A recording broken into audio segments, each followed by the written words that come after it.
So I'd claim their relationship if I were you. Yeah. Well, we're honored to have her here because she truly knows how to do the real shag. We call it a shag, but it's the beach boogie, and she knows how to do it a bit slow paced. Are you sure about that? I'm absolutely sure about Okay. it. She discussed it with me. Okay. We know. Well, we need experts. And, yeah. Yeah, I know. Can you do the pretzel? No, the pretzel's different. Pretzel's one of the prettiest dance moves I think there ever is. Somebody that knows how to do it. Yeah. Yeah, you get all tied up and get untied. Yeah. Yeah. Well, let's see. What was the name of that place? The Galleon, Spanish Galleon. Spanish Galleon. Yeah. Still got the sand floor? Yeah. Well, you got the right shoes to do it with. Everybody doesn't. Penny loafers. Basswegians. You gotta have Basswegians because they slide good. This pair's only 16 years old. Is that all? Yeah. It ought to be used to your feet by now. I got a little bit of an update from our friend Tom Gentry. Tom had his surgery. It's successful. According to Brenda, he's being tortured twice a week by rehab and is tolerating it as well as could be expected, and all things being equal is doing well, but still in a good bit of pain. Alan, you got the microphone. They don't call them physical terrorists for nothing. Yeah, that's true. That's true. And let's see. You got an update for us? Okay. All right. All right. Well. I'm good. I'm eating kettle corn. Yeah. But I'm good. We'll talk to our friend Lynn with an E later. And Ron, you said your bride's having a little blood pressure issue that we need to pray about getting it in control. You're just so good looking, Ron. Every time she gets around you, your blood pressure goes up. That's probably what the problem is. You tell her I said so, okay? Maybe get a, you know, you're like me. You need a brownie point every time you can get it. We're glad to have you. Good. And I think my wife's Aunt Jo Evelyn and probably her first cousin Gary are watching from Atlanta today. So, hello. We're glad to have you if you're there. We have lots of, but did you all know that we have as many people online as we have present usually? Which is pretty remarkable. We're going around the world. Well, all the men that were here last week that helped us move, I don't see too many of them here today, so maybe they're still stove up, as we used to say, from the mountains from moving the tables last week. But we got it all done, and we've got a few more back there if we can get some more people. Now we set this up so if you want a good seat, you got to get here early.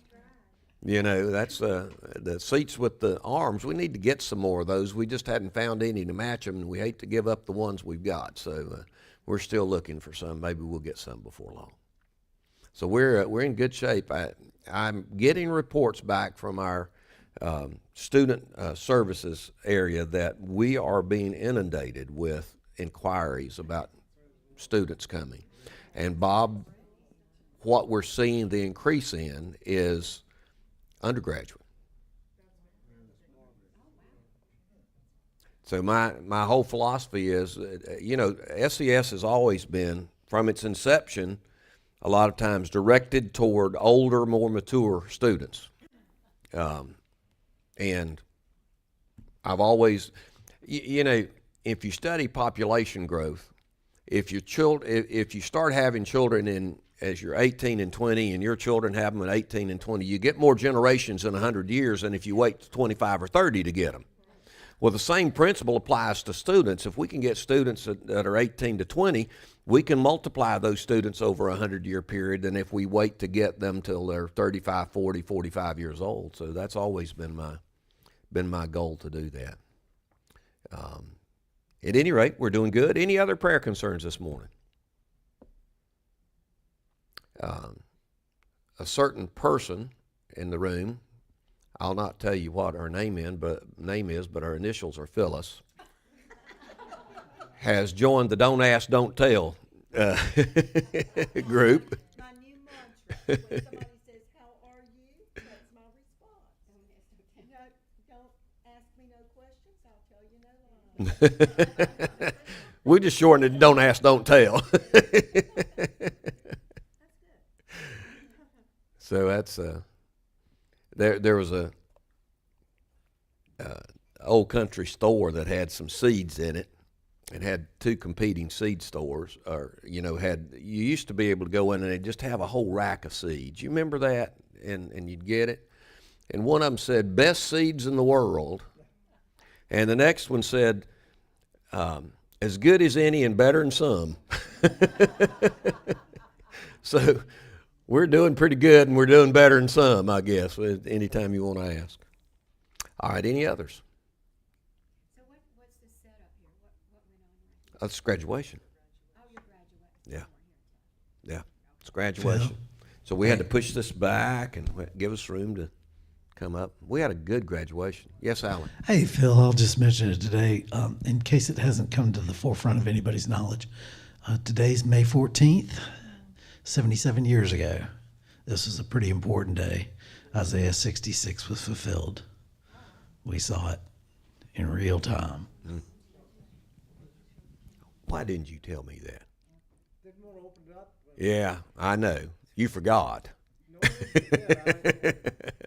talked to you about Syria, Yeah. one or two, and maybe Turkey just a little bit, and Lebanon, but I'll leave it off. Our world is changing quickly. It is going at blinding speed right now. And we have the president helping it happen. Oh, I understand that. Well, maybe speeding up the process a little. Oh, I think he's speeding it up. I said when he was elected. I don't know that he knows that. He's reshuffling the deck. Yeah. Everything's changing fast. And with him wanting to sell F-35s to Turkey and do all these other things, I don't think he has any clue. No, he doesn't. And I don't think he understands the Middle Eastern Islamic mindset. Neither At did all. Herod. Neither did Caesar Augustus. They had no idea Caesar Augustus had no idea what he was doing when he caused everybody to go to have the tax, and Mary and Joseph had to go. They didn't know. They didn't know. That's okay. The man came and went to a stable and laid in a feed trough. Just Yeah. amazing. Nobody knew. You know why he did that? So we could save the biggest piece of dirt yet. No, I think he did that to show us that he could live in our hearts. Oh, yes. Oh, I agree with that. My heart's just as dirty, if not dirtier, than the stable. Think about that. I've been in a stable, I know. Yeah, I mucked a couple of them in my lifetime. One of the reasons I went to law school, I didn't want to spend my life farming. And I worked roofing houses one summer, and I thought, there has to be something better than this. I thought it was because you were concerned you might need a lawyer a few times. Well, You wanted to cover yourself. you know, most psychologists need a psychologist, and most lawyers need a lawyer. But anyway. All right, well, let's go to the Lord in prayer, and we'll open up and see where we are in Revelation and review from just a little bit from last week and then pick up with where we are this week. Lord, we just give you thanks for the day. Thank you for the ability to come and join together, for the fellowship of believers, for a part of your, to act out and be in your kingdom. Father, you've given us that privilege. What a great thing that is for us to be able to do that. Would you bless our time together? Would you fill us each with the Holy Spirit to both speak and hear what you would have us to say and hear in your book? Father, would you be with those requests that have been raised today, those that have been spoken and those that are unspoken, because there are many of those. And would you just bless us as we go about the business of learning more about your kingdom? And would you open our eyes and our ears to what you have for us today? And we give you thanks for this. In Jesus' name, amen. All right, well, we chased the, I'll just say it, we'll chase the whore last week. We're still going to deal with her again today. We can't get rid of her. I want to go back to, just briefly, to Revelation 17, 6 and 7, and just kind of as a little bit of a review of where we were last week. I don't know exactly where we stopped, but this will be a good place to start. Let's just jump in there. And I saw the woman drunk with the blood of saints, the blood of the martyrs of Jesus. When I saw her, I marveled greatly.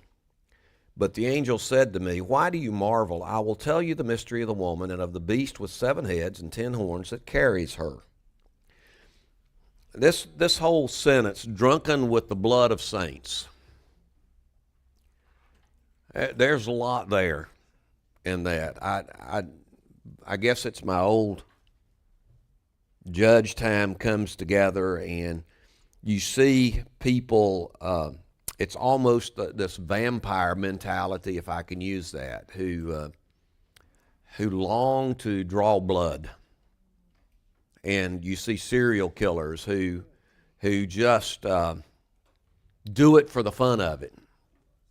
You know, that's, we used to say in the mountains how they get their jollies is by seeing people die. I can't imagine that. I can't imagine. I can imagine getting angry enough to strike somebody and they accidentally die because they fall and they hit their head or so. I can understand that. Not that I'm encouraging any of us to do that, but I can understand that. But how could you ever plan meticulously to kill somebody and enjoy watching them die? I mean, birds and little squirrels and rabbits that find their way under the wheels of my car troubles me greatly. But yet I know I've met the devil himself in my courtroom. I've looked in his eyes. Who people are devoid of anything that would look like God in their lives, and they joy in the most heinous activities that you could ever imagine. I'm not even going to go in to tell you some of the things that I've seen, but suffice it to say, there is evil in this world that you all know not of. And if you knew, I used to tell people, if you actually knew what was going on in my courtroom, you wouldn't sleep at night. I didn't sometimes. Yes, Al, I knew it was a mistake. Just joking. It wasn't a mistake. But you said that last week, and because we watched last week, weren't we? But you said that last week, and I sat there and realized I was a teacher. I saw those people before you saw them. I saw them developing. Yeah, the budding ones. Yes, I heard things in my classroom that to this day could keep me awake at night. Some of the things that came out of people's mouths. I had a kid walk into my classroom one time, all the way at the back. He'd had me a year before, and he looked at me, he pointed at me, he said, "Mr. Irwin, you know, I'm going to kill you." And he was not joking. He was dead serious because I knew him. Yeah. He said, "I just want to let you know I'm going to kill you." So it's there, you know, in the world. Alan, I'll agree with that, but it's the ones that are silent that I worry about. Yeah. I'm just, but it's right. I mean, it's that, and this is the context, folks. Not only did this harlot make other people drunk, you know, she made other people drunk, but here she is. We see this picture of her being intoxicated by her acts of persecution. And persecution is a light word to use in that regard. Now, I just want to bring this, when I was with Alan Jackson out in Murfreesboro on the podcast. He kept saying, now we have to bring this back in and talk about how it affects us today and what we do. So I want to bring this back in. You know, I've told you time and time again that I believe that the church is not, Christ Church is not going to be here to go through the Great Tribulation. But that doesn't mean there will not be tribulations for us if we name the name of Christ now. I think that it is my experience. There may be a brief respite for a short period of time, but I believe it's becoming more and more difficult to stand for the Word of God and for the things of Christ in America. And America's probably the last bastion of protection for the Word of Christ in the world. That's why I'm so concerned right now about freedom of speech and freedom of religion. Because if we lose it in America, we will lose, unless God raises up another nation, we will lose the great conduit of the gospel to go to the world if America closes up.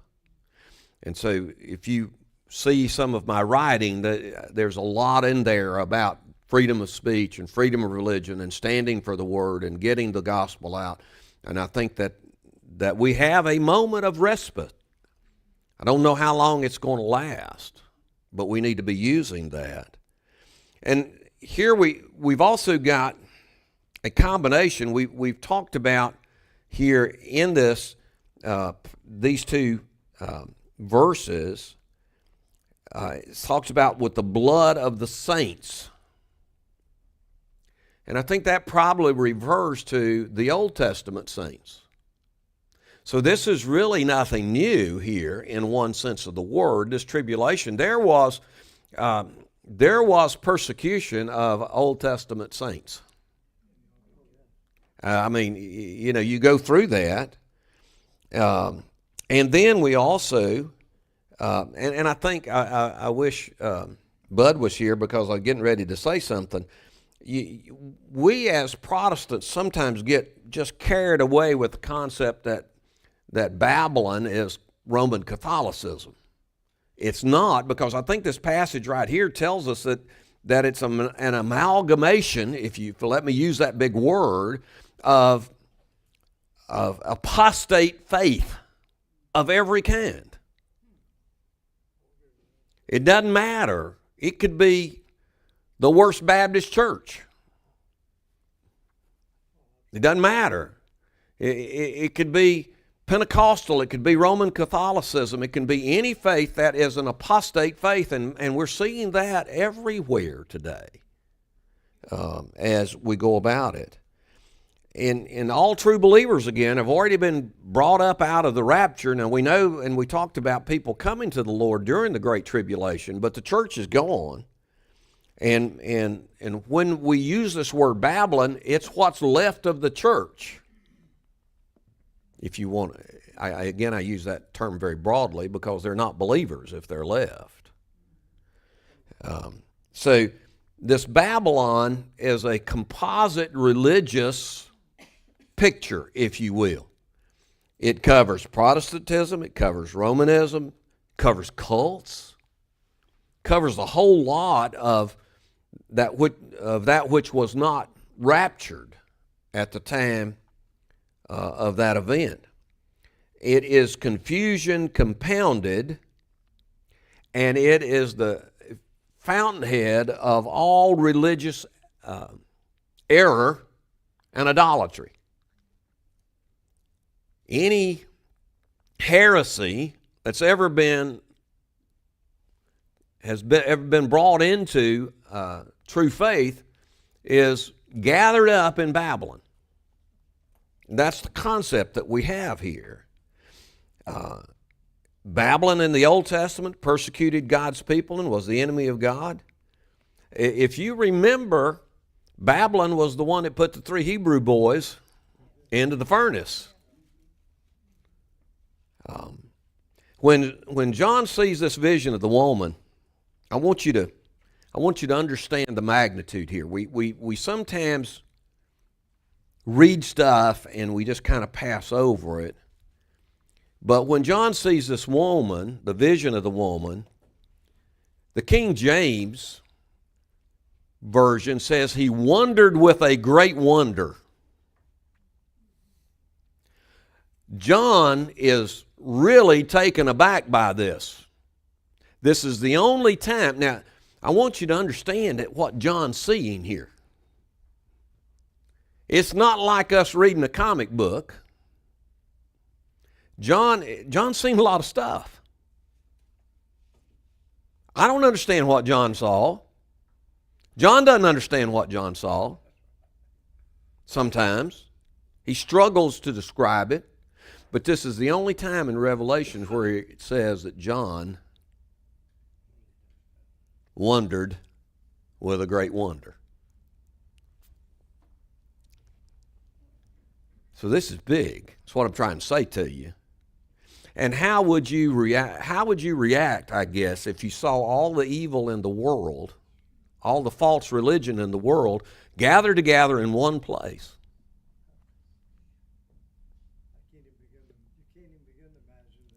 I can't even begin to imagine the evil that's in my own heart. But you gather it together in one vision, is it any wonder that John's breath's taken away here? So I want you to see that. I want you to feel that. I'll give you one example. And it's a big example in my life, but it's just a small version of what John saw. I was in Poland. It was back in 1990, 91 sometime. And we traveled one weekend and went up to one of the concentration camps. And, you know, you go in and you see glass bins would fill up this room full of shoes, prosthetics, toys that had been gathered from those who were gassed. You walk into the gas chambers and you can actually walk through where they were gassed. And it was beautiful buildings, by the way. I mean, it looked like it could have been an older college campus. And I went into one building and went in the front and came out the side, and there was this nice cobblestone area out there, outdoor area. And it was long, and I just was observing. I didn't know what it was, and it was open on one end, closed on this other end. And I looked, and people were coming down into the open gate of that area, and I noticed as they were coming, there was a change in their demeanor. And I would watch a man walk in, and they would be talking, and they'd be visiting, and all of a sudden the man would reach up and take his hat off. And I was focused on that, and then I turned to the right and realized that was where the firing squad was. And it had bullet holes in the wall. Yeah, Auschwitz. Yeah, Auschwitz. And, I mean, that will take your breath away. There will be something in the pit of your stomach. I'd get that every once in a while in the courtroom. But this is something much even bigger than that. Not to demean that in any way, but that's just an example of what's been going on here. And as I said, this is the first time that John's had his mind boggled, if you will. But this really throws him. And then the angel says, well, why would you wonder about this, John? Why are you confused about this? I'm going to explain it to you. If you'll just wait a minute, I'll explain it to you.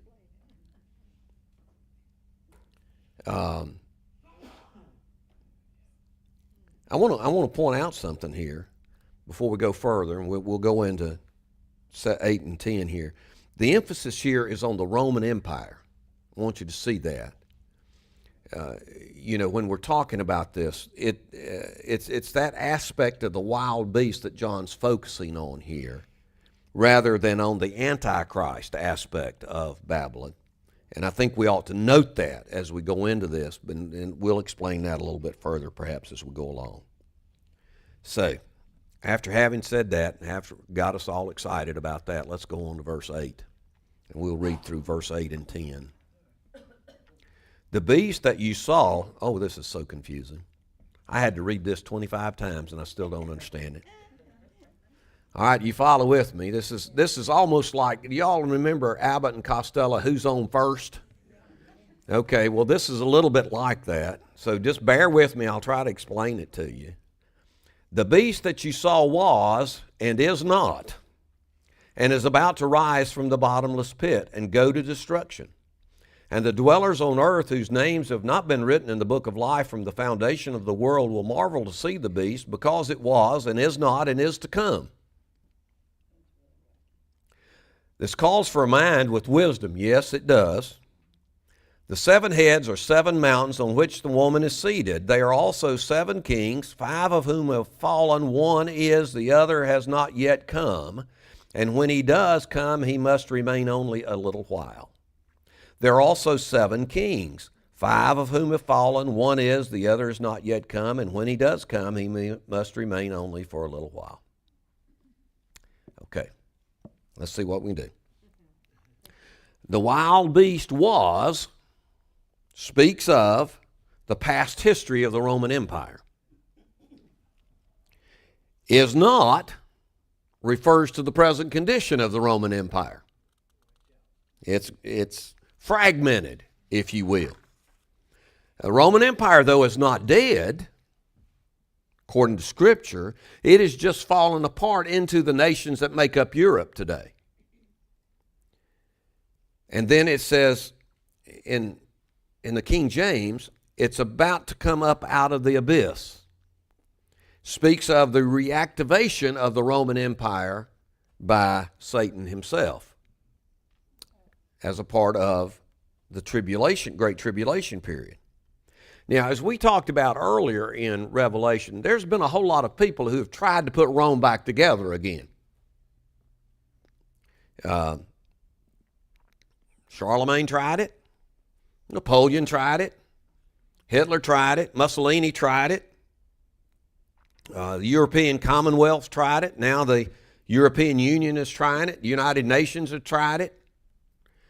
And all the king's horses and all the king's men have not been able to put Humpty Dumpty together again. But the Antichrist will be. The wild beast, who is the Antichrist, will be the one who's able to put the Roman Empire back together again. Now, it also says here in the ESV, go to destruction. The King James, again, I like the King James. It says it will go into perdition. That's a good word, isn't it? I like that word. But it speaks of the destruction of the Roman Empire by the coming of Christ, ultimately. I can't wait to get to chapter 19. I really can't. We've been dwelling on this, and you know, the one thing I want to do is for the Lord to come back and get us, and then somehow let the world muddle through that 7 years in some way, and then let's just put the exclamation point on this thing. But the reappearance of the Roman Empire in its great power is going to win the admiration of the people of the world that are here at the time, those who are not redeemed. They're going to respect and worship the Antichrist for his brilliant political maneuvers.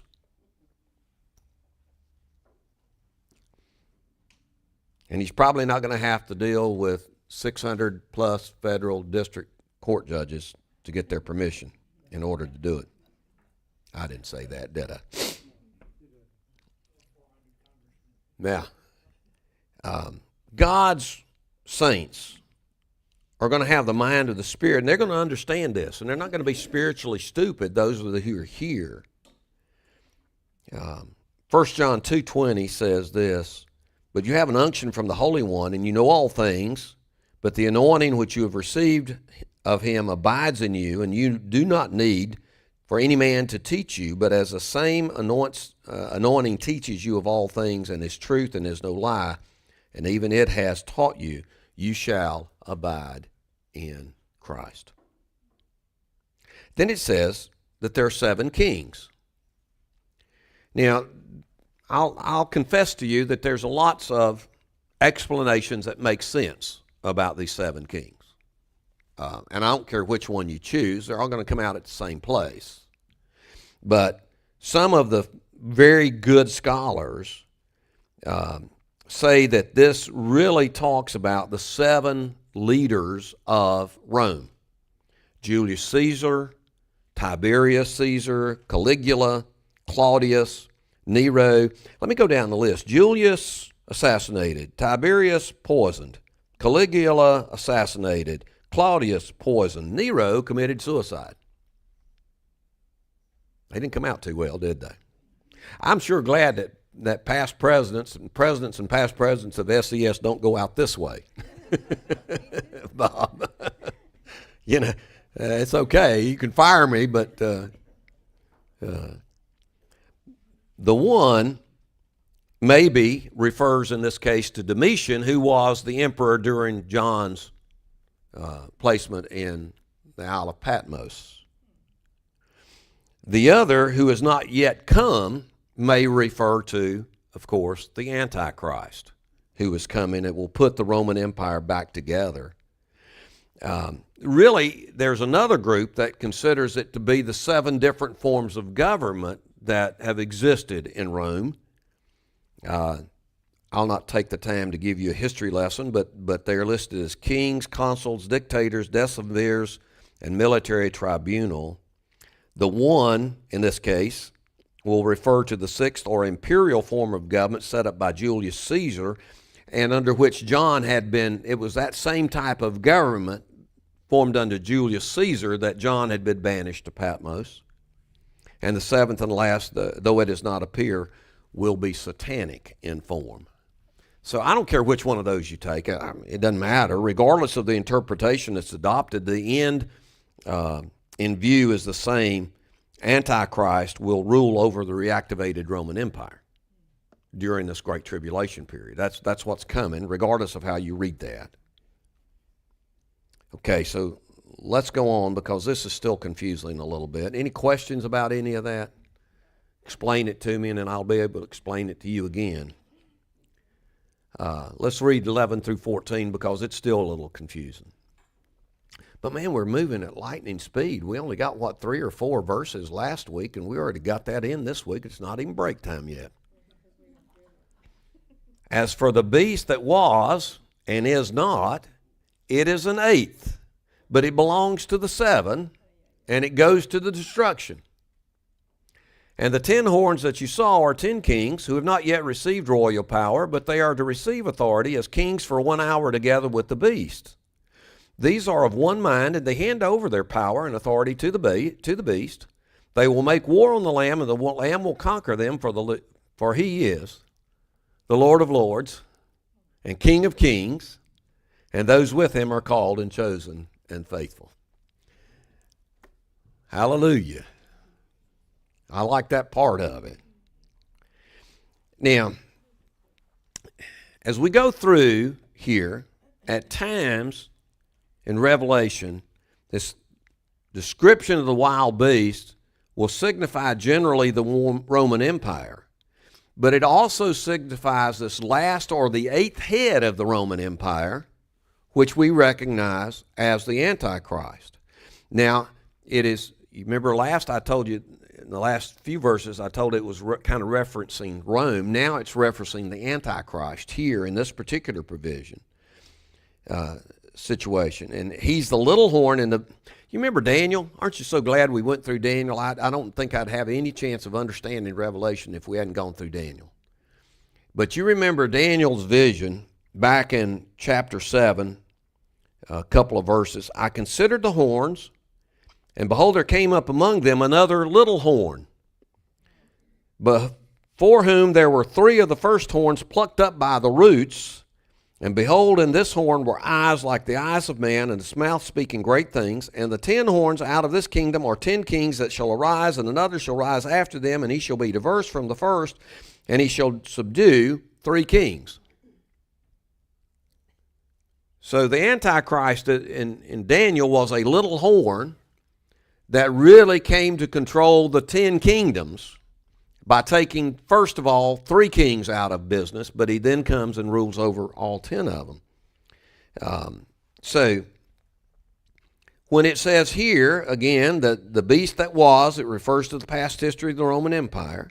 It is not refers to the end of the imperial Rome with its global empires we talked about. It came to an end sometime, by the way, between the 3rd and 5th centuries. Then it says, is himself also an 8th, and is of the 7. Now, that don't make any sense to me. Let me see if I can help you here. Help me. Identifies the Antichrist, which will return the imperial form of the restored Roman Empire. He's that little horn that Daniel talked about in chapter 7. He's not one of the 10 horns that Daniel saw, but he's separate from them. He's an 8th head,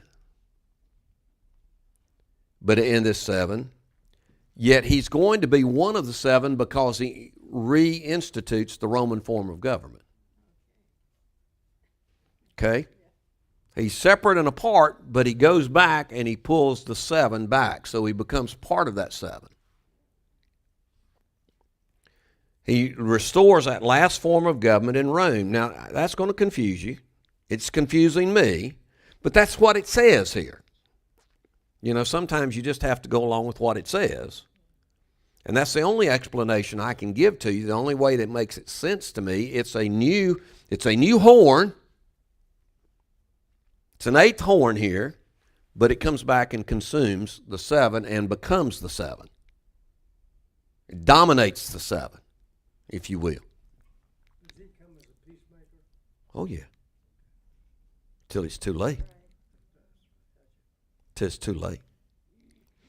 So and we're going to see this, how the 10 kings, we'll see in a few minutes how the 10 kings actually give up their power to him. And they rule with him for a period of time. And are on his side for a period of time. And I keep thinking about the brown shirts in Germany. You know, they were buddies with Hitler till Hitler didn't need them anymore. And I see that as an example. I think Hitler is a prototype of the Antichrist. I don't think Hitler was the Antichrist. I certainly don't do that. But you see some examples. You got the microphone. Don't raise your hand.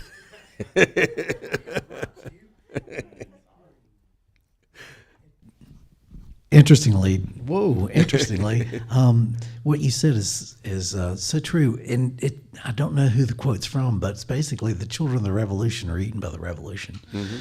And that's a common... Happened in the French Revolution, too. It happened in the Russian. Yeah. It's happened through each revolution. I mean, Trotsky and those guys didn't end up on the short end for no reason. Yeah. Yeah, and it's... Audie Murphy is a hero of mine. I love Audie Murphy. I've seen a lot of his... I particularly like his war movies better than his Western movies, but I think it was in his autobiography... It wasn't From Here to Eternity. What was the name of it? To Hell and Back. That was it. And he and his buddy are pinned down. By a German machine gun nest. And they're trying to figure out how to wipe that nest out so the rest of the crowd can come along and follow them and make progress in their advance. And I think it's his buddy that looks at Audie and says, they can kill us, but they can't eat us because that's against the law. You know, but revolutions have a habit of not only killing, but eating the dead. And that's really the description that we're going to see here when the Antichrist comes. And he comes as a collaborator, as a bringing diversity together. And by the way, why in the world would any folks like the LGBTQRSTUV crowd plus carry a sign that says Queers for Palestine?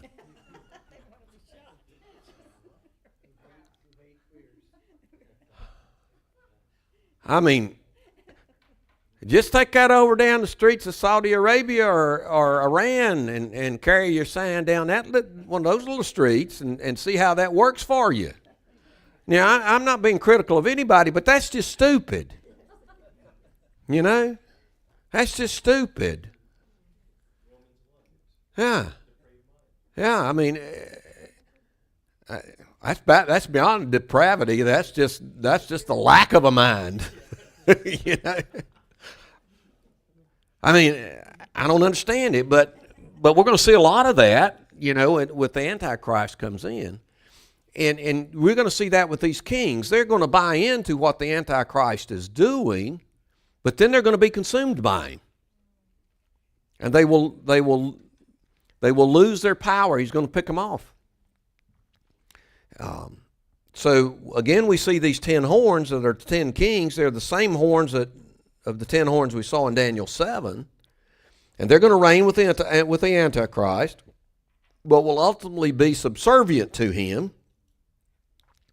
And they are willingly or unwillingly going to give their power over to him and become puppets.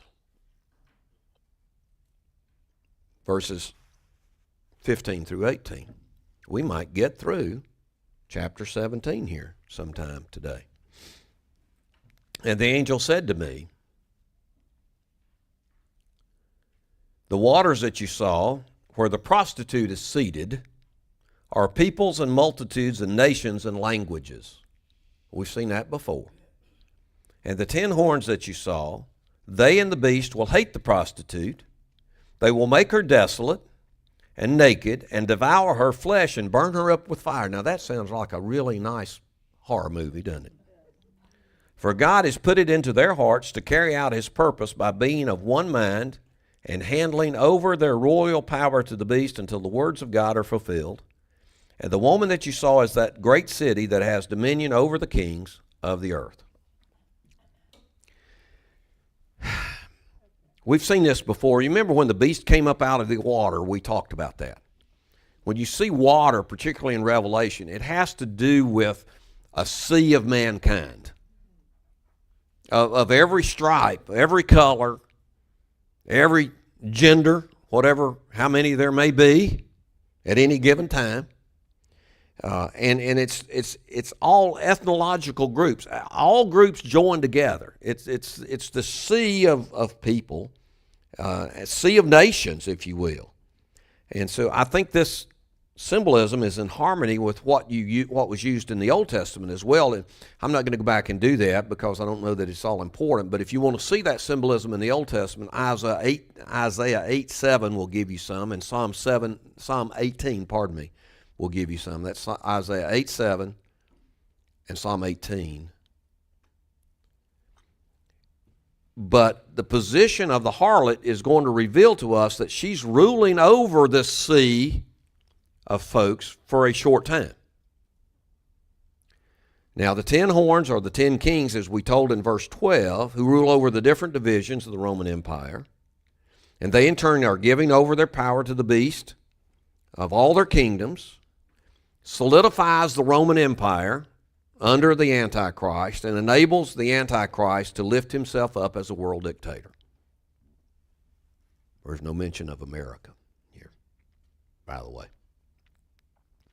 So, what we see here is for a time, the Antichrist is willing to share his place of exaltation with the harlot.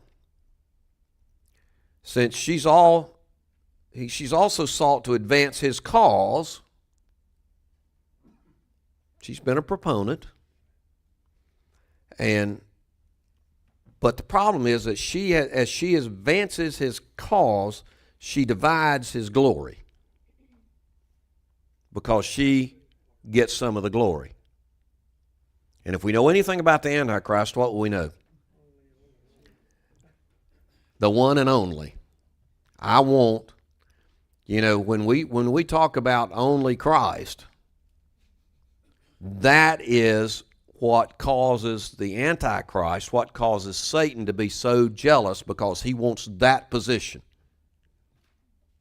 He wants himself to receive all the glory and all the worship and all the adoration. That's what he's after, and he's going to get it for a short period of time, at least on the earth.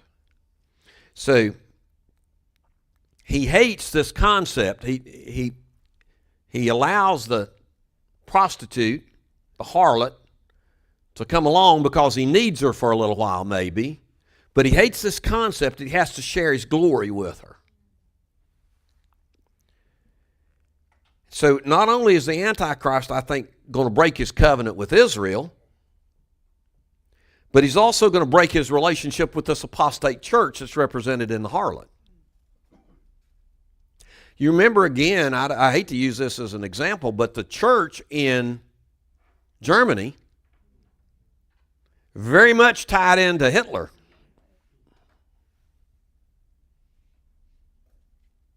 And what he was doing. And Hitler promoted the church as long as it was in his interest to promote the church. But what we see here is the hatred against the apostate church is so violent, and the reaction that we read is almost cannibalistic.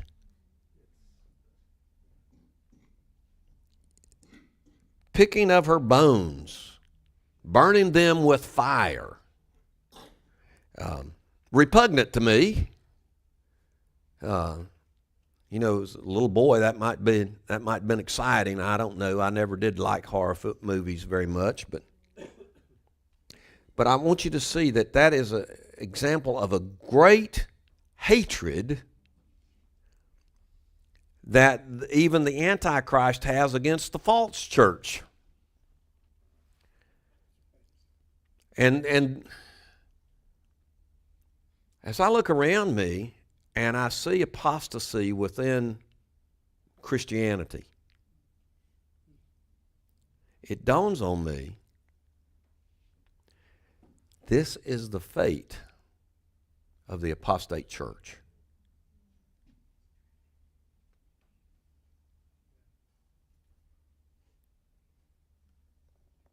And there's more of the apostate church in America than there is of Christ Church.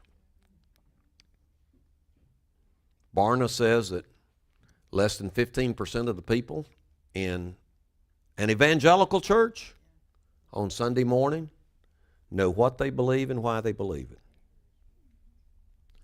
Less than 6% have a biblical worldview.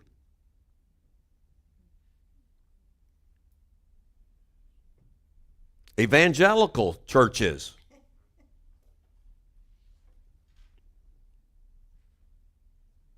a very narrow road, extremely narrow. Mm-hmm. It amazes you with all the deception that's going on, and the value of love and the great joy of love. They're so blind to the deception of that, they can't even see that. Well, it's just like tainted water seeping into a freshwater supply. And social scientists have a word for it. It's called syncretism. syncretism. Look it up. But it essentially means that I'll take a little of this and a little of that and a little of that and blend it together into a belief system, sometimes even if some of what I pick is incongruous with the other. And when I see this coexist bumper sticker, I think that's stupid. It's hard for me as a Christian to negotiate with an Islamic person whose sole purpose in life is to eradicate me from the face of the world. That goes back to the full definition of stupidity, Fred. I mean, maybe I can get him to delay it a little bit, but I'm not changing his mind. And that's what we see here. This great hatred is ultimately going to destroy the false church, and the false church can't understand it.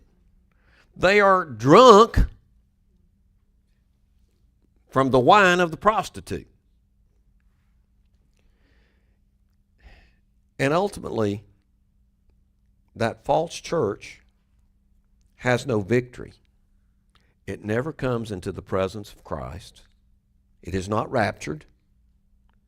And finally, it is destroyed by the Antichrist. I talked to a good friend Monday. And he's a member of the United Methodist Church in Boone. And they have a number of gay members in their church and welcomed them. And I asked him about it. I said, how do you reconcile that in your mind? And he said, well, I've just decided I'm going to let them do their thing and I'm going to do my thing. And we're just going to get along. Can I read it again? These will hate the whore and will make her desolate and naked and shall eat her flesh and burn her with fire. This is serious stuff, folks. It's not live and let live. It's not I'm okay, you're okay. Yes, sir. You know, Phil, it comes down to me to something that I've dealt with that just in the last 24 hours. Jesus said all the law and the prophet are fulfilled in two things. Love the Lord your God with all your heart, mind, soul, and body, and love your neighbors yourself. So when you degrade or take away from the Word of God and what it says about certain things, you obviously don't love the Lord your God with all your heart, mind, soul, and body. And more I feel, how much do you have to hate somebody not to tell them the truth? Not to tell them what they need to know to have salvation. And, you know, even if people get angry, I'm going to tell them the truth.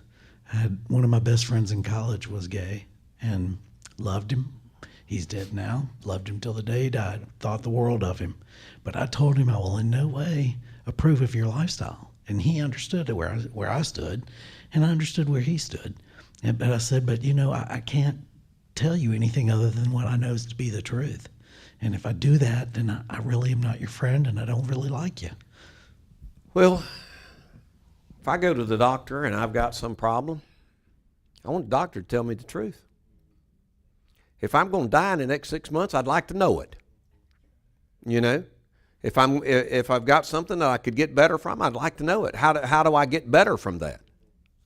I don't want to go to the doctor with some serious problem. He said, "Oh, you're great. You got no worries." Yeah, you know, is that love for us to?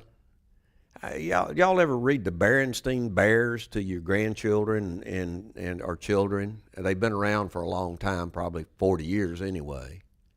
And I remember I had this problem. Maybe you all did too. There's a reason why they put all the candy at the checkout counters at the grocery store. And there's a reason why, you know, you got 11 kids in your and you've been there for 2 hours and you're just burned out and you're ready to go home and you got 2 buggies full and you know it's going to be $1,000 before you get out, and your kids have been unruly the whole time and they start pitching a fit at the counter wanting a piece of candy. And the Berenstain Bears had a book called The Greedy Gimmies. Gimme this, gimme that. But how that applies to us, you know. But is it loving? Is it loving to give in to the culture's greedy gimmies?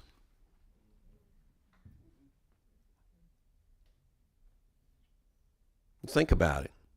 Sometimes it's easier. It's easier to take that stress off momentarily, to say, oh, okay, well, we'll just live and let live. I'm not going to tell you the truth. And then you see the end result. And is it loving for us to tell, you know, your kid's playing in the kitchen and a hot stove eye? Is it loving not to say, well, he just needs to find out for himself? He touched it one time, he won't touch it again. You know? But ironically, in doing this, the Antichrist and his cronies are going to be fulfilling the Word of God.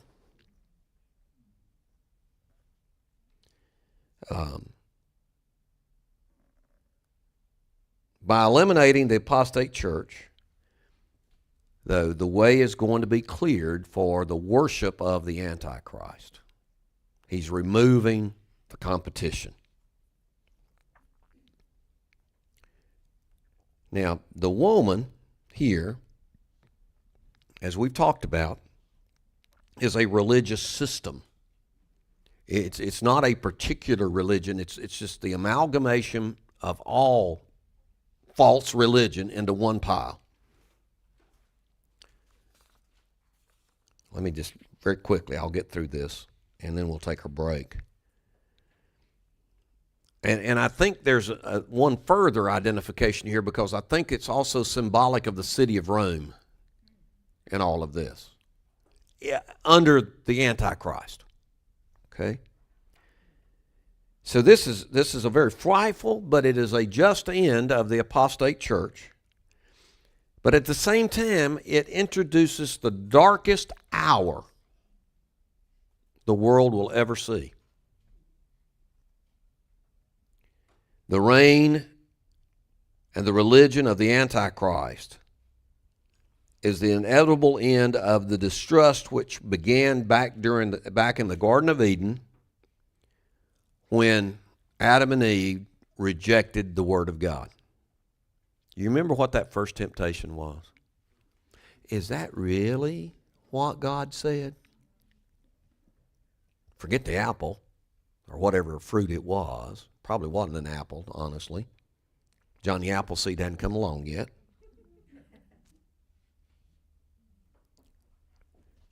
It was given new impetus, by the way. If you want to go back through history, was that really what God said? Then they come with the Tower of Babel.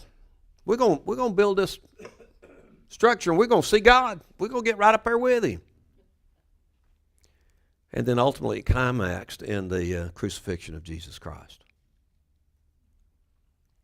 the one who is the way, the truth, and the life. And once man rejects the truth, the only alternative left is to believe the big lie, the big delusion that Antichrist is ultimately going to bring. And history is all going to culminate right here at this point in time in the catastrophic coming of Christ, and we're going to see that in chapter 19, and the world will not welcome Him in chapter 19. I'm thrilled by it, but I don't even know I'm going to see it or not. I hope in one sense that the Lord lets me see something of that when I'm in heaven. I don't know that we have any evidence of that. But it will be just retribution for all of the evil and error in the world. Now, as we go into chapter 18, I'm going to say this. I've said it before. And we're going to take a break here as soon as I say a couple more sentences. Sitting here right now, you ought to have a great thankfulness in your heart that you're not going to have to go through the Great Tribulation. But you all ought to have the heaviest of hearts to know that your loved ones, many of them, may well be facing this frightful period that lies ahead. That's a very sobering thought for me right now, because there are people close to me, very close to me, who are not walking with the Lord. And I bet you could quickly name me 4 or 5 people that are close to you that aren't either. Hebrews, how can we escape if we neglect so great a salvation? That's a question that God can't even answer. Did you know that? God can't answer that question, because there is no escape. Yes, Alan. And it also says it's a fearful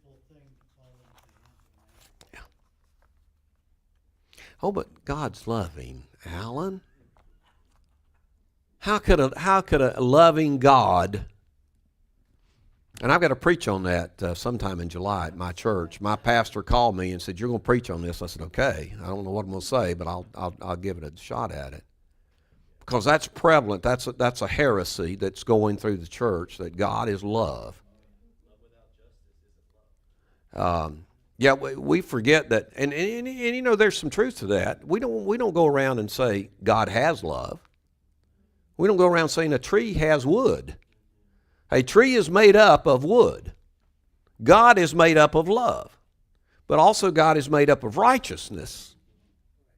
And so love and righteousness don't mix necessarily, and God had to provide a bridge between love and righteousness. And John 3:16, God so loved the world that he gave his only son.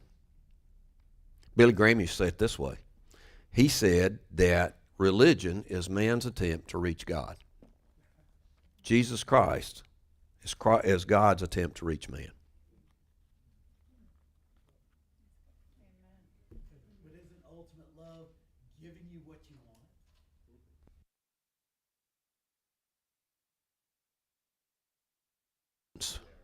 How does it work with your children or grandchildren or nieces or nephews if you don't have any?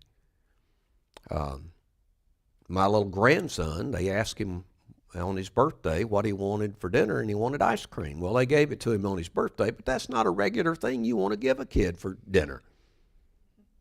You know, I'd probably like that. Probably not good for me at this point in time in my life. I've probably already eaten too much ice cream as it is. At any rate,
All right, let's gather back together again.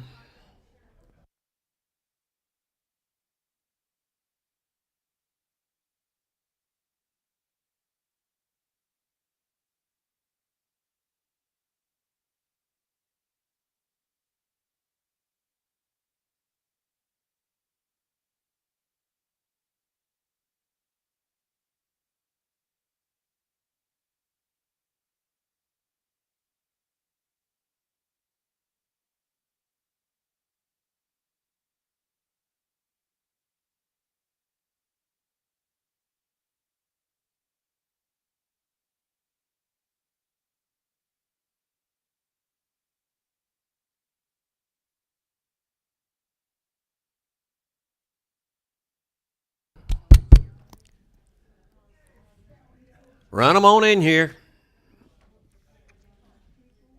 Time to rope the goats and corral the possums. Time to rope the goats and corral the possums.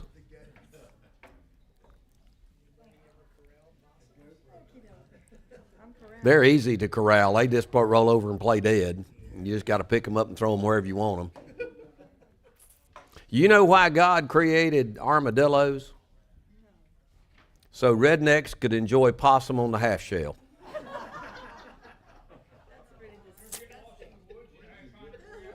What's that? No. Yeah, you can hang by your tail from a tree in the meantime, right? Tell them, come on. Come on. Come on back. I was talking to Alan at lunch, or at break time, and he was telling about the increased persecution in China, how it's bringing the church, the real church, to the forefront. And I think that's going to be true in America. I think that the greater the persecution, however you look at it, I think it brings out the true faith pretty quickly. I heard a story, I think it's true, from China a few weeks back, and there was a group of believers that had gathered together to hold a worship service, Bible study, and they were behind closed windows and no light or anything coming in, so people wouldn't know they were there. And all of a sudden, the door burst open, and 10 Chinese army men walked in and lined them all up against the wall and told them to renounce Christ or die, one or the other. And unfortunately, or fortunately, depending on how you look at it, most of the congregation left, and there were just a handful of people there waiting to meet their doom. And when they got them all out, the army folks put their army guns down and said, "We're here to worship Jesus too. We just didn't want to take any chances." So, you know, God will preserve his remnant. And there will be a remnant even out of the Great Tribulation. I believe that. At least we know there's going to be 144,000 Jews. All right, chapter 18. Moving right along. I forgot. If a couple of folks mentioned prayer concerns. If you have a prayer concern that you want us to be concerned about, please write it down. And I've got some of those up here if you need them somewhere. But write them down and give them to Francie. And she'll make sure they get to the right place to go into the hopper, and they'll come out to you on your email list. So it gives you things to pray about. Did I do that okay? Okay, good. I almost forgot it. And she told me not to. And I would have forgot it had she not given me a look. Yeah. I told Lynn the other day that I married her for her looks, but not the one she's been giving me recently. For some reason, she didn't appreciate that. I don't know why. You know, Ed, every once in a while, you got to give your wife something to fuss about. You know, Just go ahead and throw a bone out there. You're probably going to get fussed at anyway, so you might as well just throw something out there for her to fuss at you about. Give her a reason. Not too big a reason, but a little reason. Lord willing, she doesn't have time to get a divorce. She might kill me between now and then, but Lord willing, June 30th, we'll celebrate 46. She is a long-suffering woman. I remember Jerry Clower. Y'all remember Jerry Clower? Love the guy. Saw him in person a time or two. But he told about, this was when the women's lib thing was really going strong, and the women's the Equal Rights Amendment. And he told about this old fella down in was it Missoula, Mississippi? What was it? Something Mississippi. Yazoo City, Mississippi. And this woman come down there, and she was kind of working with the women to try to get them to rebel against their husbands. And so finally, she got up against this man, and he finally said, you know, Mama don't want you messing with her good thing. I said, Mama, he said, Mama can watch her soap operas in her pajamas or in her evening gown. She can stand up, sit down, lay down, whatever. Said she got somebody to do her dishes, and went on down the list of what all he provided for. He said, Mama just don't want you messing with her good thing. You know? So I will tell you this, one of the pleasures in my life has been looking after Lynn. And I mean, seriously, I just love to do it. And I tell her I love to see the light in her eyes. That's almost what I live for, when I can see that light in her eyes, that she appreciates something I do. And I just can't figure out why she didn't choose me earlier, but other than that.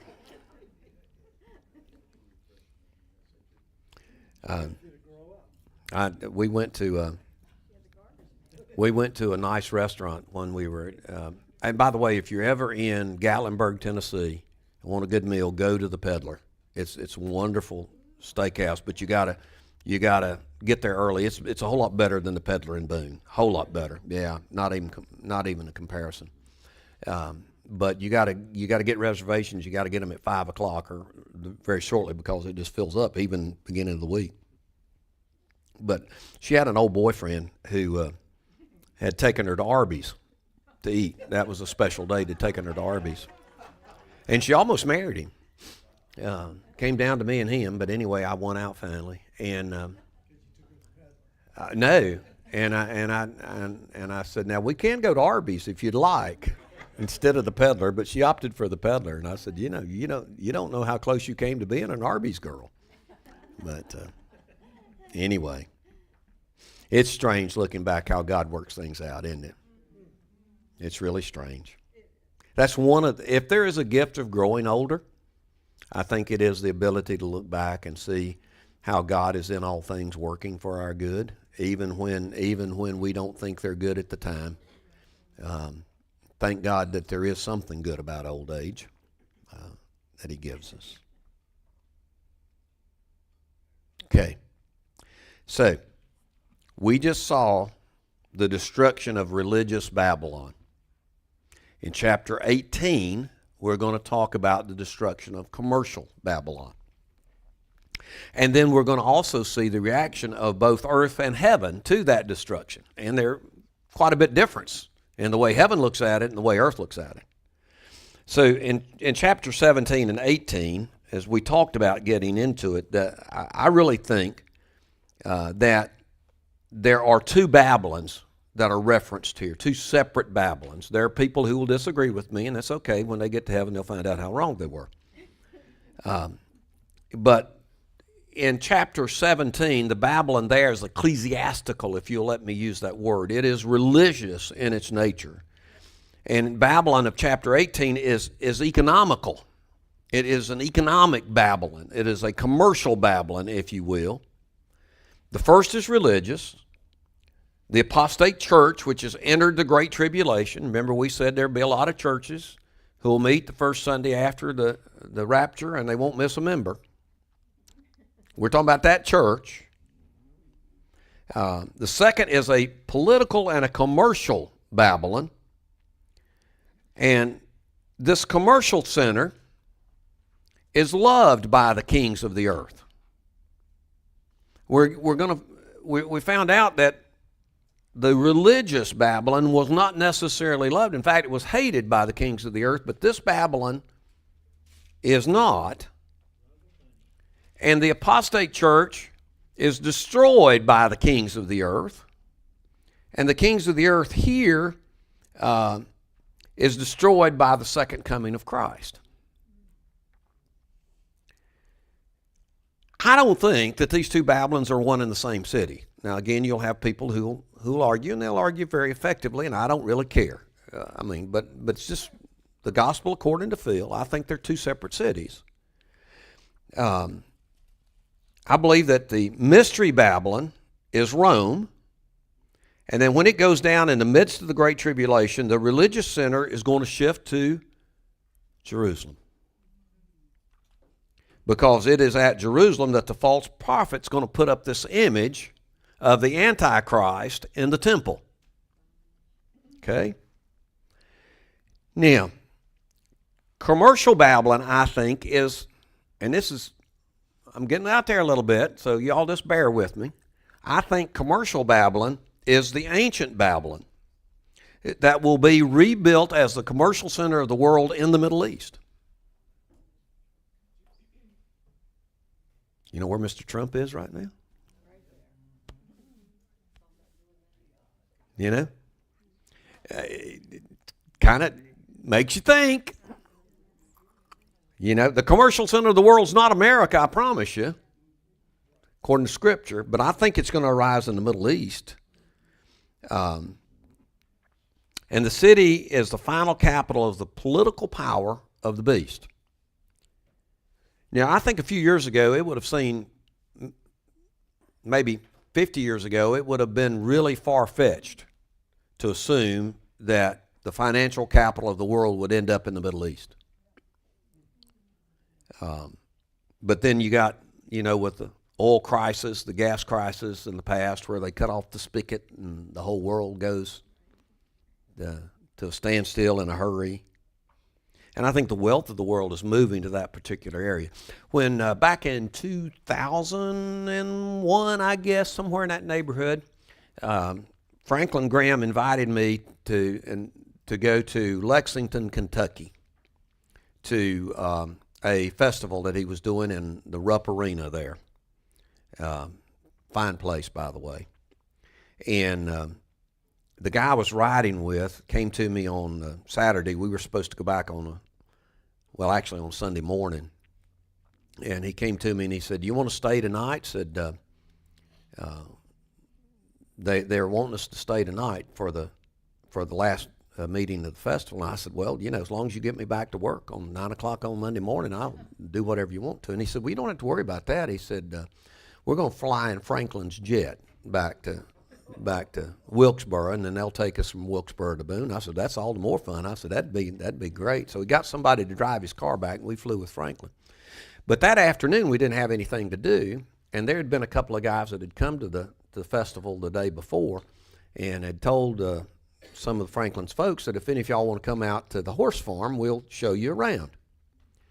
Well, it turned out that this farm was owned by one of the Arab Emirates. I don't know which one it was. And I can only describe to you vaguely the beauty of this horse farm. I mean, I've played golf a little bit. Well, it's a nice way to ruin a good walk in the countryside.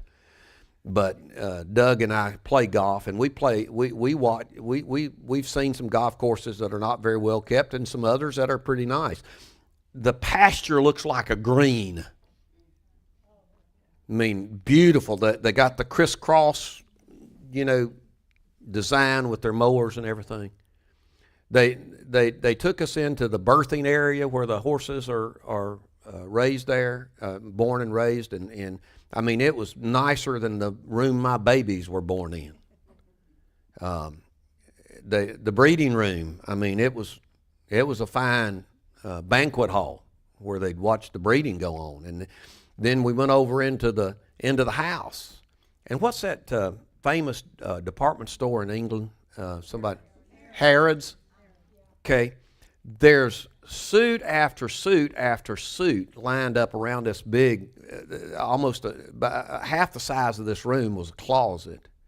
And I'd sneak over and I'd open up a drawer, and there was underwear there still in the package. All of it had that Harrods thing on it. And they still had the stickers on all the suits. And so we got out of there. I mean, just the finest home you'd ever could imagine being in. And we got out to the outside, and my friend that was showing us through said, "You have any questions?" I said, "I understand we probably didn't get into the inner sanctum of the house," but I said, "I didn't see a washer and dryer in there." And he says, "There's not one. They wear it one time and they throw it away. Unfortunately, when they might have fit you, but they wouldn't fit me." I mean, literally. They don't need to wash it. Now, I can't imagine wealth like that. Well, it is kind of, but I mean, that's their mentality. And it's nothing for them to spend, a couple of $1 million on a fold. I mean, win or not. But it dawned on me, these people are rich. These people are rich and they don't care. And so it certainly is not surprising to me to understand that the Middle East very well could become the financial capital of the world. And I think this is where Babylon is going to be rebuilt, in the Middle East.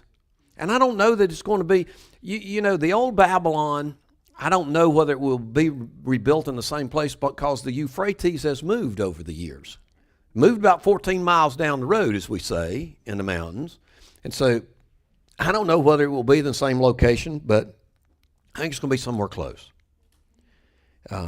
There was you'll appreciate this, there was a commentator that really went up against, he was a Messianic Jew.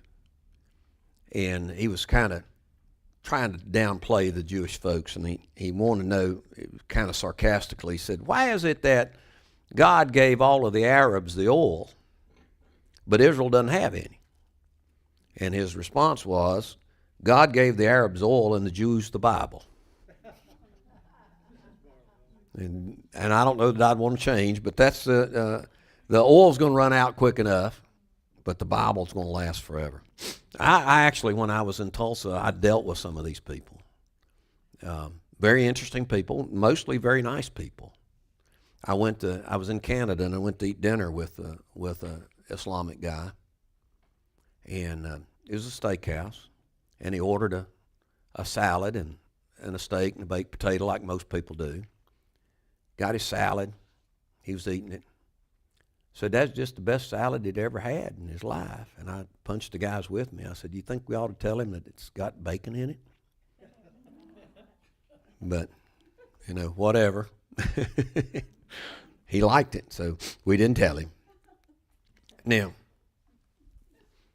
I really felt for a long time, and still have some thoughts, that Babylon may not be rebuilt. But I think there's reference in scriptures to it. If you go to Isaiah 13, well, let's just go over there. Isaiah 13.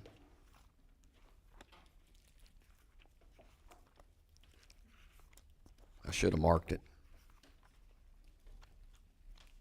Isaiah 13, 19 through 22.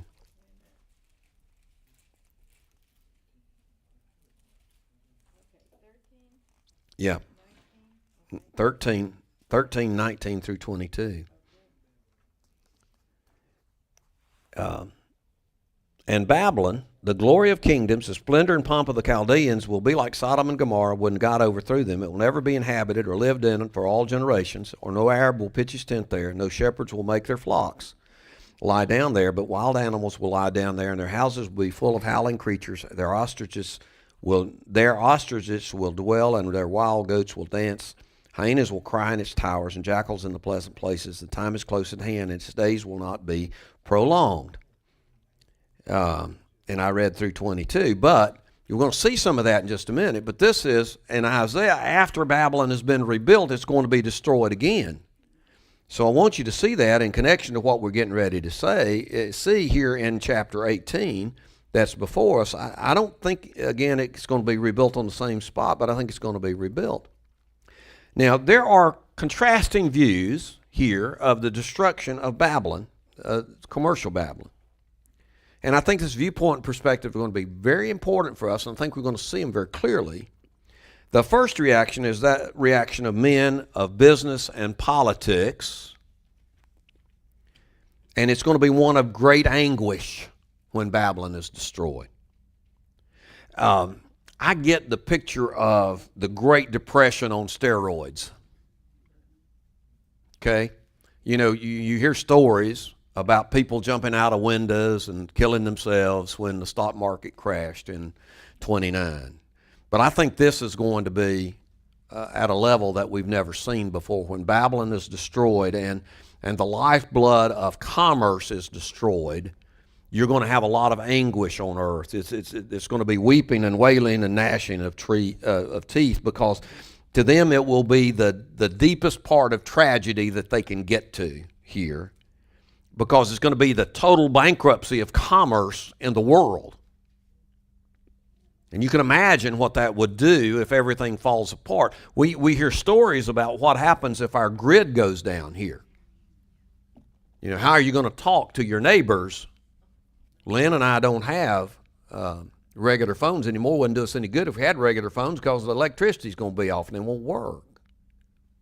But you just think about, you know, your cars and stuff and all the things that go there. You're not going to get your car fixed. You're not going to get gas out of the gas tank, out of the gas pump if the grid goes down. It's going to be the same kind of mentality here, except it's going to be worse, because everything's going to go down all over the world. But now there's another reaction to this out of heaven. And it is one of joy in heaven. Because the holiness and the justice of God is finally vindicated. It's going to mean the end of man's sinful career on earth. And it's going to bring an end to the Great Tribulation period, thank God that that's going to occur. So, chapter 18 begins with another angel. This one's a little bit different, but it is still described as another angel. Verse 1, after this I saw another angel coming down from heaven, having great authority, and the earth was made bright with his glory, and he called out. Well, I'll not go to verse 2 yet. So, we got this interesting statement. The King James says, after these things. ESV says, after this. What's after? Well, we've had a lot to transpire, folks. I mean, if you go back to where we started in Revelation, we've seen the series of sevens. After the judgment of religious Babylon come these things. Progress has definitely been made through the 7 seals, the 7 trumpets, the 7 personages, 7 bowls of wrath. And we're advancing to the end of this great tribulation. In fact, it brings us to the end of the Great Tribulation. So when you see this after these things, it's got a lot there. It's pregnant with events, if you will. And then John says, I saw. So John's still here. You know, all through Revelation, we've seen John use these words, I saw, meaning I'm a spectator. I'm watching this as it unfolds. And what did he see? He saw another angel. Now, this angel's a little different than some of the angels other angels that we've seen before. But it does take us back to chapter 14, where we saw a bunch of these folks, the other angels. And they're only identified with this tag of another angel. There's no other description given to us for those, except here we have a little bit more of a description for this another angel than we did for the other another angels before. We get the idea that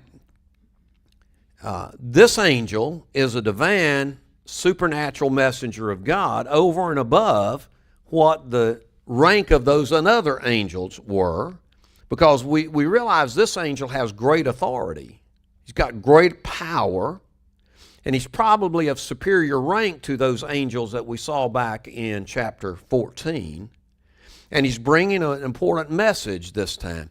And I like the way both versions describe this, because the King James says the earth was lightened with his glory. ESV says the earth was made bright with his glory. And this seems to further magnify the prestige of this particular angel. I don't know who it was. We're not told anything more about it, but we do have some descriptive words for him that we did not have for the other angels. So he's got this important message. So what's his message? Verse 2. Fallen, and he called out with a mighty voice, fallen is Babylon the Great. She has become a dwelling place for demons, a haunt for every unclean spirit, a haunt for every unclean bird, a haunt for every unclean and detestable beast. You remember the first pronouncement of the fall of Babylon was back in Revelation 14, verse 8. And it had this same language in it. And the language is basically still that, it's awkward in the English, it's fell is Babylon. Okay? And we talked about it then, we talked about it now. When God gives a prophecy, he's not bound by time. Because God, if God knows what's going to happen, he may tell you about it now, but it is as if it's in present tense. Or it could be past tense, because it is going to happen. You can be sure that when God tells you something, when God tells us something in Scripture, it's going to happen. And so sometimes when it comes in Scripture, it may come in present tense or past tense and still, for us, occur in the future. But that's what we're seeing here. It's what we call in the Greek a prophetic aorist. Doug can come up and lecture us on that. Which speaks of coming events as if they've already transpired. Okay? So that's where we are here. When God says it like this in Revelation 14 or here in Revelation 18, it is just as sure as if it had already happened. That makes sense to y'all? He knows the end from the beginning. I think it was Spurgeon who said it was very good that God chose me before I was born, because if I'd gotten here, he might have changed his mind. So it's the same concept here. Okay. Psalm 139, in my inward parts you formed me. So though I have not always lived up to what God has planned for me, he knew what I was going, the long and winding road that was going to bring me here and where I am going to end up. And I don't think there's any safer place than to be in the will of God, even though it brings persecution with it. Okay. I don't like this language. And you know what I thought about, and I think it's just, I think, the Lion King. And what was it they called that, where, I've even forgot the lion's name, the brother Scar, and he dwelt where all the hyenas were. What was that place called? Badlands or whatever it was. This is the image that I get of that place. But I don't think that does it justice in terms of its description, because it indicates that Babylon is where the demons of the spirit world and all the unclean birds of the physical world are going to be ultimately incarcerated during the millennium.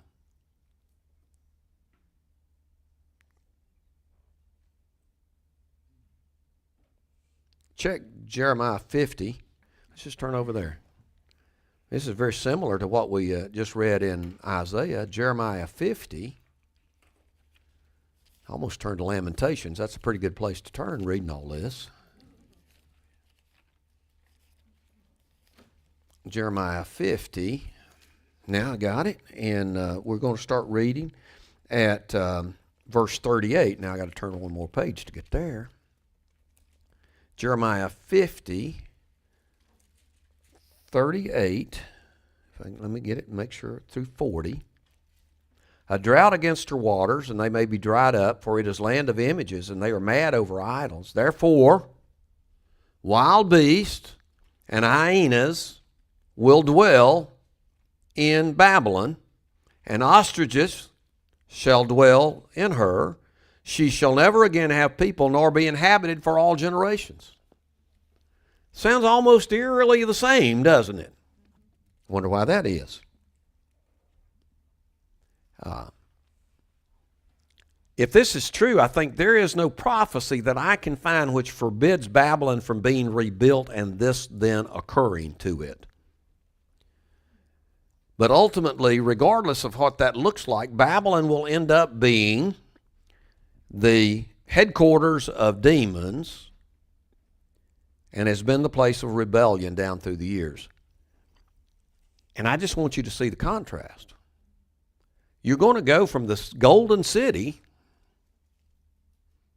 of commerce, the greatest of commercial cities ever to be. It's going to put New York to shame in terms of its financial greatness. And then it's going to go to a place that will become the habitation of devils, the hold of every foul spirit, and a cage of every unclean and hateful bird. I remember as a boy watching Westerns. That was before they, became too violent for us to watch. My wife still calls them shoot 'em shows. She doesn't know why. I still like that. Have y'all got anybody got a Samsung TV? One of these. Samsung has got a channel, and you can see some old Westerns on it. Grit and Grit Extra, I think. And I mean, everybody's all the time shooting somebody. You never see the blood and guts, but you see them shoot somebody and they fall down. I grew up with that. We watched war movies and cowboys and all of that, and we learned a lot about it. And I yet haven't killed anybody as a result of it yet. I will tell you, in North Carolina, simple assault is a waivable offense. You can pay a fine of $100 and the cost and not even appear and plead guilty to it. I've thought about that a time or two. That might be a pretty cheap price to pay, I haven't told Lynn about it. Verse 2. Verse 2. Verse 3, I'm sorry. For all nations have drunk the wine of the passion of her sexual immorality. And the kings of earth have committed immorality with her. And the merchants of the earth have grown rich from the power of her luxurious living.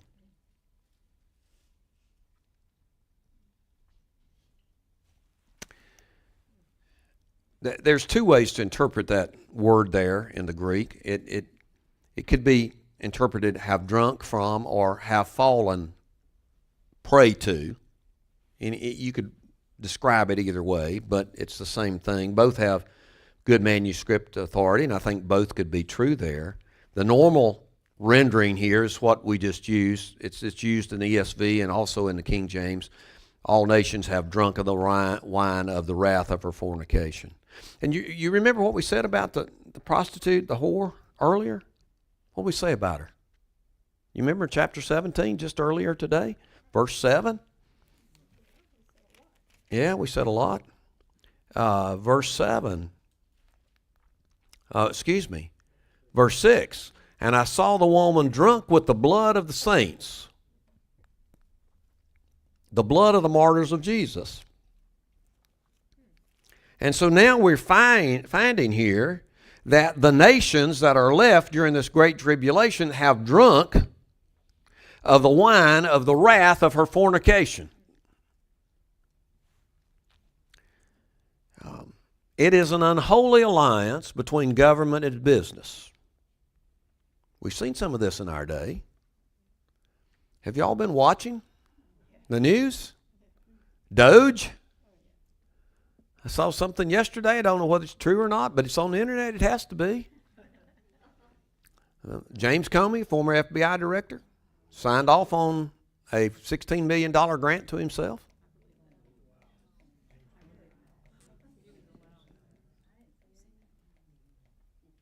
You know, how do you go to Congress without the proverbial pot? I'll not finish that line. And end up about 5 or 6 years later, multi-millionaire.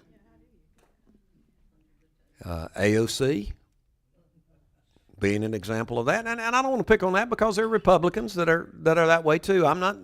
This is not identified only with the Democratic Party. I'm not kidding you. I mean, it is fraught.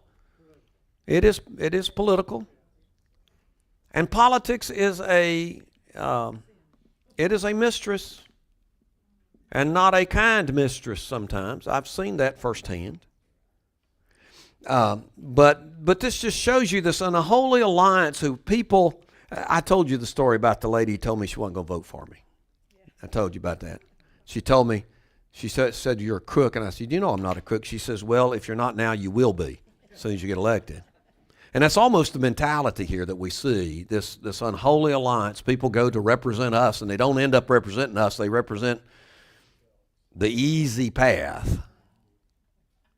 We're getting that same example let me attack Republicans here so I can give it equal time. A couple of senators in the Senate are attacking the reduction of in the price of prescription drugs. You know, let me think through that for just a minute. Let me kind of figure out why that might be. You know, I'll just leave it there.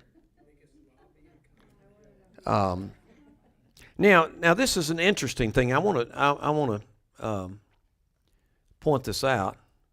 This word "merchants of the earth."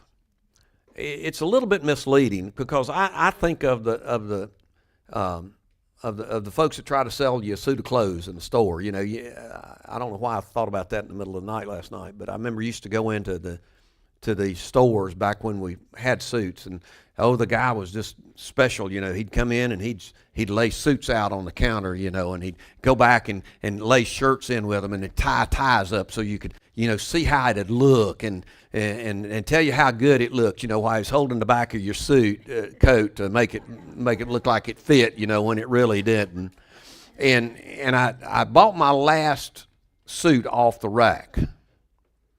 And the reason for that is I wear a 43 long that carries with it a 38 waist pant.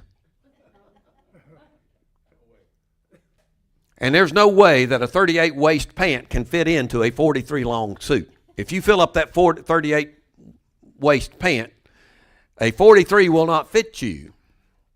But then they say, oh, that's no problem. We can take it up. Well, they take it up, you know, and your pants are wrapped around you 2 or 3 times, but you got these elephant legs on them. You ever noticed that, guys? I mean, literally, those pant legs are out to here.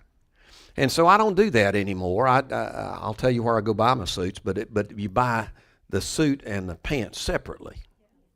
I mean, it makes just more sense. And I get my size 34 pants and my 43 long jacket, and I'm happy. And I don't feel like that I'm filling up me and somebody else's britches when I do that.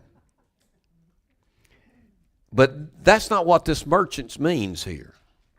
This merchants are those who travel, and they are the brokers, if you will. They're the ones that are putting the deals together. It's not retail. It is the ones the big deals. And I've seen that in my own life, particularly when I was out in Tulsa. You know, you dealt with these brokers, the big money people, and they're pulling this here and pulling that over there, and they're putting it together.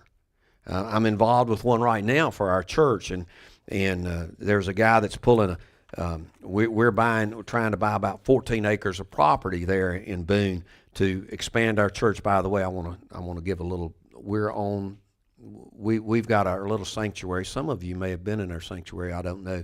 But if the fire marshal's not in attendance, we can put about 225 people there. Okay? We're on pace to baptize 100 people this year. And we're now talking about going to 4 services in order to fit them all in. And most of those who are coming are college students. We have moved from an older congregation to now 70% of our congregation is under the age of 30. Now, that's remarkable. But I tell you that because we wanting to buy 14 acres, but it's in a 180-acre tract. And so we're trying to put together other buyers to come in and buy the whole tract, leave us the 14 acres that we want. And so that's what this mentality is. It's the brokerage, if you will, of these deals, engaging in business for massive profits, and to the world, folks, us ordinary people, we're worried about having enough money for the month. But there are people out there who are dealing in enormous amounts of money, and business to them is a sacred cow. We don't understand that, but I've seen it occur, and they're dealing at areas way beyond what we could ever imagine. When I first, I worked my way through college at the post office, and we got paid well at the post office. The minimum wage was like $1.70 an hour, and I was getting paid $3.50 an hour. I mean, I was rich. I made more money my senior year in college than my mother did teaching school with a master's degree. Okay? So that will tell you something. And I was making about $10,000, $11,000 a year. And I thought, if I can make $10,000 or $11,000 a year for the rest of my life, I'm going to be fabulously wealthy. Guess what? It hadn't worked out that way. Yeah, it hasn't worked out that way. But I lived really well for 2 or 3 years there. Just as an aside, this is nothing to what we're doing, but I quit the post office to go to law school. Spent 3 years in law school, worked some part-time in the summer and maybe a little bit. They wouldn't let you work much in law school. So I did that, and then 4 years of practicing law before I became a district court judge. And when I became a district court judge, I actually equaled what I would have made had I stayed with the post office.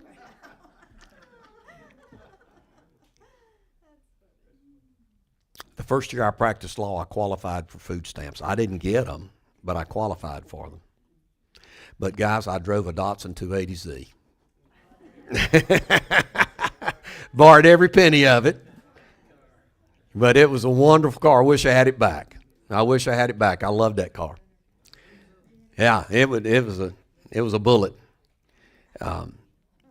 But we've got this unholy alliance between business and government. Business is a sacred cow, and nothing can harm the business. It's the economics, stupid. You remember that about elections? If you're living well, you're going to vote to continue living well. If you're not living well in your mind, you're going to try to vote for a change so that you can become living well. If somebody else is living better than you, you want that. That's where equity comes from. The equal outcomes. And that's what we all want. And I've been involved in businesses before, and I tell people, as long as we're all making money, we're going to be happy. There's not going to be any problems. It's when we don't make money that the strains become bigger, you see. Now, that's nothing new. I mean, that's been the way it has been for many, many years, many thousands of years. And quite honestly, and I've been guilty of this a little bit, and I bet some of you men in here have been guilty of this a little bit. I'm not going to call you out. But men tend to use businesses and business and work as an excuse for not doing something else that may be more important. My daddy one time, I don't think it started with him, he said, I never seen a man who wished, and on his deathbed, who wished he'd spent more time at the office. But yet we do. And, you know, I passed that off at a time because I had to make money for my family to be kept up. Well, they could probably done with less and more of me sometimes. But we use this as a big excuse for having no time for God. How many people do you talk to that says, Sunday's the only day I've got to rest? You got a long time to rest, maybe. Regardless, these folks have to at some point in time, gosh, it's after 12. I didn't realize that. I'm sorry.